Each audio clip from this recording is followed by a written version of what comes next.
for today's tutorial guys, gusto mo bang mag my day ng above 30 seconds guys? Ayan, tapos pag nag my day ka is natitrim siya, hindi siya natatapos. Kasi po, ang limit lang po na seconds sa ating my day is 30 seconds lang guys. Kaya kung napapansin nyo, pag nag my day kayo ng above 30 seconds is napuputol. So kung gusto niyo guys, mag my day ng mahaba, tapos talagang sasakto talaga siya na kung anong my day nyo, yun din yung mapupunta sa story ninyo.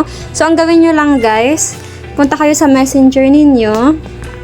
Ayan, para mamay din ninyo talaga guys ng buo, hindi siya matitrim, hindi siya mapuputol.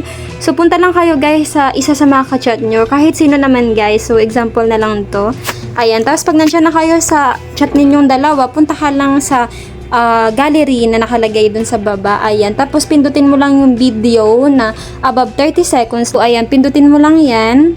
Tapos pindutin mo guys yung edit pag napili mo na.